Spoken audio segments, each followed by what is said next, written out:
Hello. That's good. You good, Luke? Yeah. Well, Joe, over here. Said, obviously, the last time we got to speak to you in person like this was in Mexico. It's not oftentimes when a fight falls out that close to a fight, the UFC will rebook it on, maybe even a bigger card. So I guess, just how's life been since that when you had to pull out to now and you get to rebook with Kelvin on a probably bigger card? I'm grateful for the opportunity. I think it's getting the justice it deserves, especially the type of fighters that me and KG are. So I'm excited, man. I'm just thankful that he took the fight, and we have unfinished business, and it was a very unfortunate series of events that happened out in Mexico. There's a first time for everything, and that's the first time I've ever not been able to make a fight and was that unhealthy that fast. And it just sucks, man. It sucks. It sucks just because all the time that went into it, the money. But at the end of the day, that's yesterday, and I'm in the present moment now, and we get to run it back, and I'm grateful for that. Given the fact that you did put a whole fight camp for Kelvin, you cut the weight, you made the weight, and then you have to just redo it all again for the same guy, has it just felt like one long fight camp at this point? Absolutely. It was back-to-back camps, so it definitely feels long.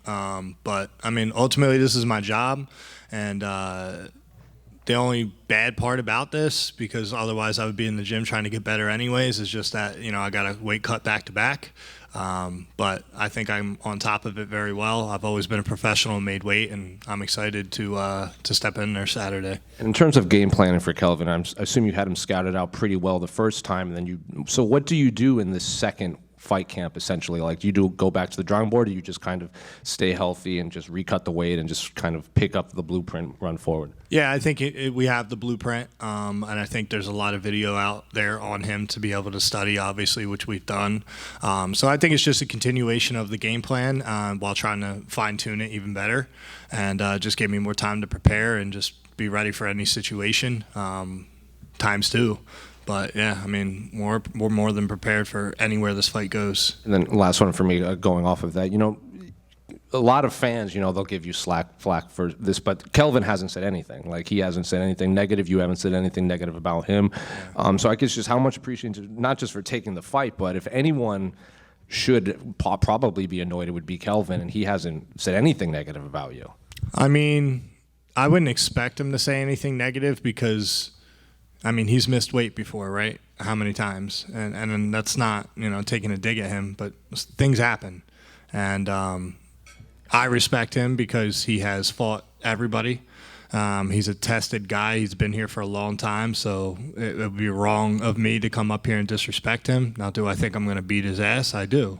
That's my competitive nature. That's why we're fighting, and we get to find out Saturday. But, yeah, I would say I don't appreciate it, but I respect it because if he was upset and he had something to say, I can understand that. But as far as everybody else, running their mouth, they can shut the fuck up. Like, they're not the ones cutting weight. They're not the ones spending money. They're not the ones in a training camp. They're not the ones that, had to go through what I did.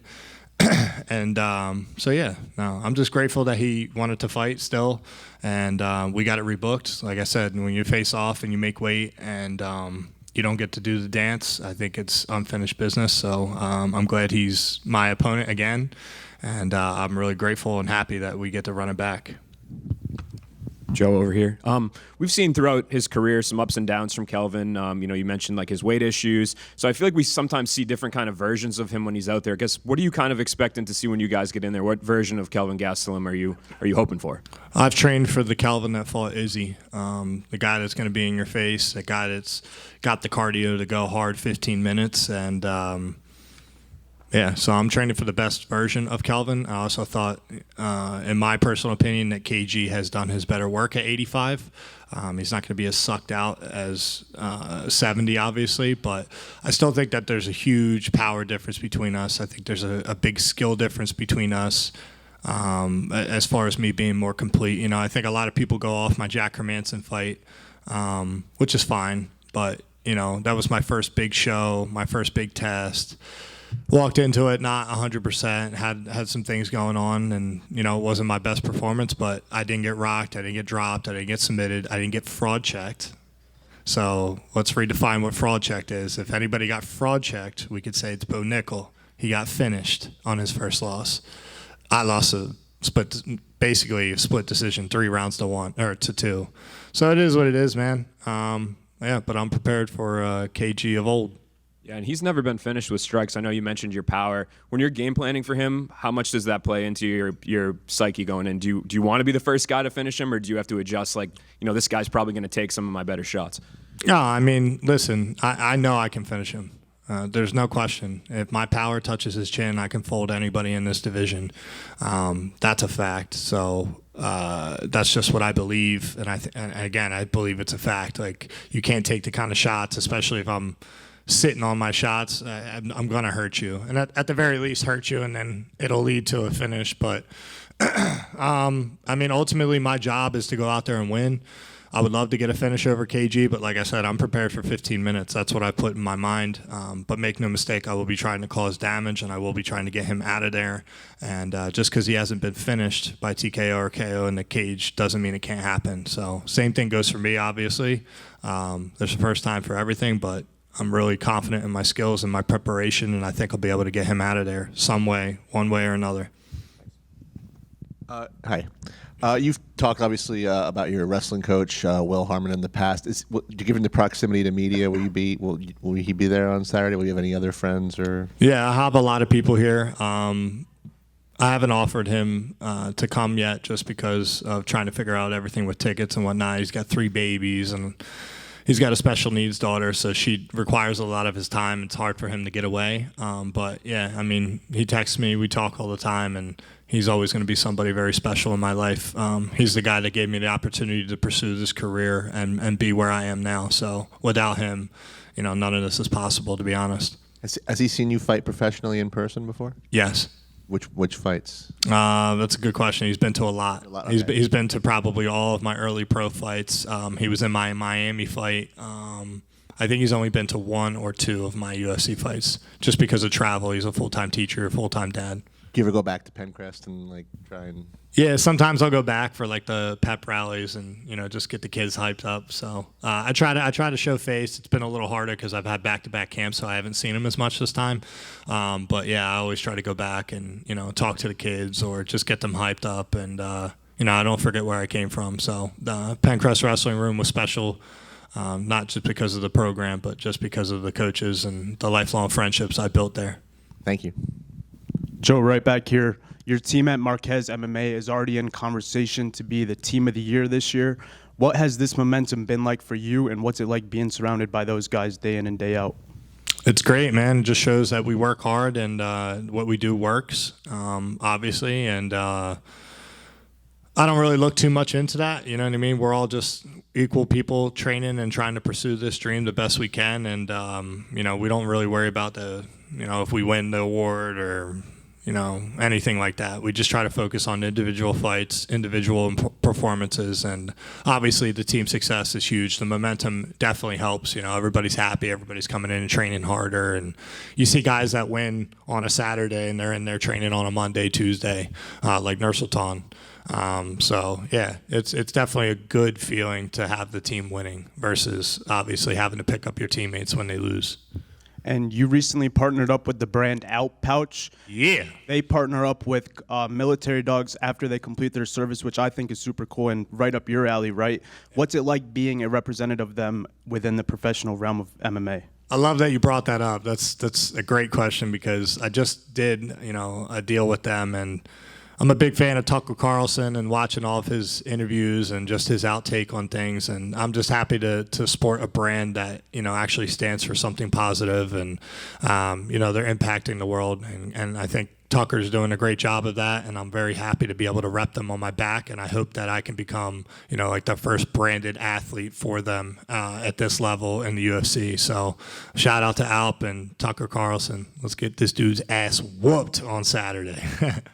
And last for me, you recently appeared in a documentary on Roku. What was that whole experience like for you? And are you glad that fans have the opportunity to kind of see your preparation from a behind-the-scenes angle?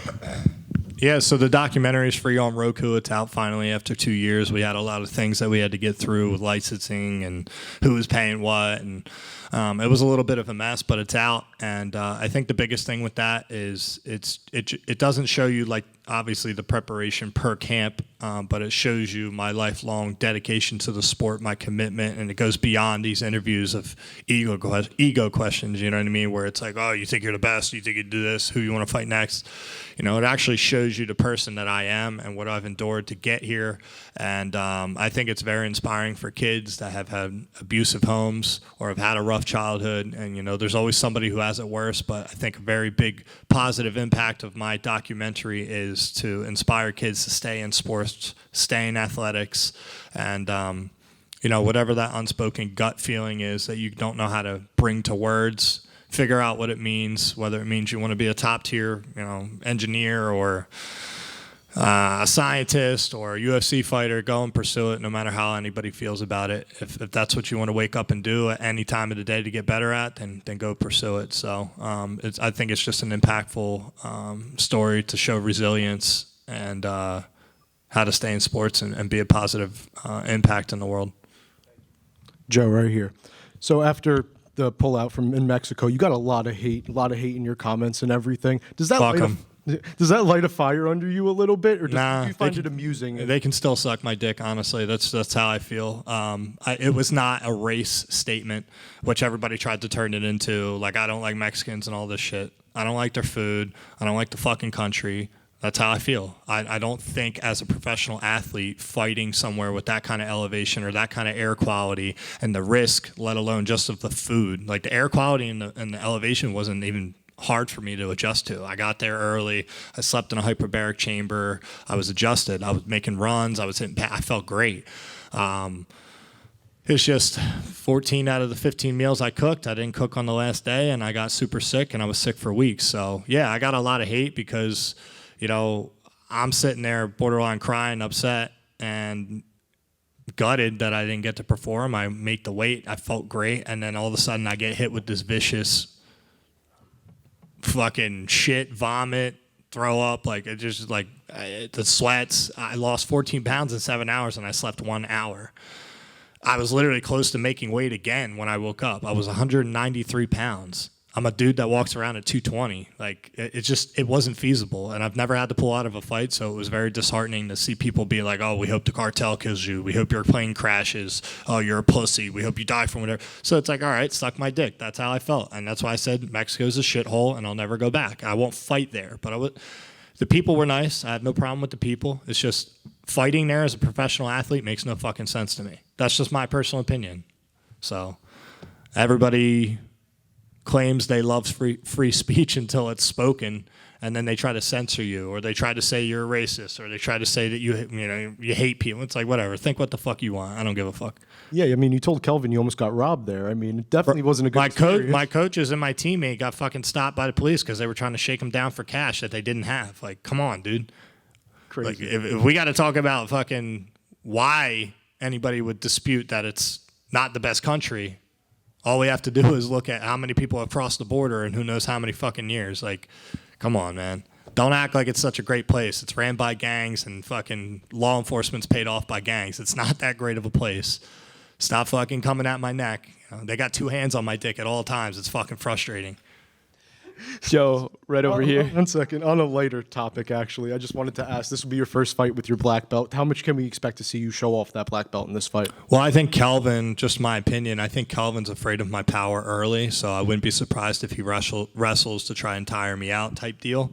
So we're more than prepared, brother. I think I have very underrated grappling, very underrated wrestling, and I think the only negative people can go off of with my game in that regard is just the 5th round against Jack, because I was fucking exhausted in a 5-round fight, my first 5-round fight. So I'll be good, brother. But yeah, hopefully if he gives me an option to grapple fuck him and take him down and beat his ass, then I'll do it. Over here, Joe, one of the biggest comebacks in the sports is your hairline. Do a lot of fighters ask you about it because it turned out really well? I don't know if that's an insult or not. No, that was a compliment. I'm going to remember your motherfucking face now. No, you're right. It is one of the greatest comebacks, man. This shit is fucking flowing. It's a little thin. I probably should get it a little thicker, but yeah, it looks good. It looks good. And I'm not somebody that really cares. And even though everybody's like, well, you went to Turkey. It was offered. Me and my coach went. We got it. And it was a great experience afterwards. But yeah, fucking look at this shit, dude. I'm still ugly as fuck, but not as ugly. Best of luck on Saturday. No luck.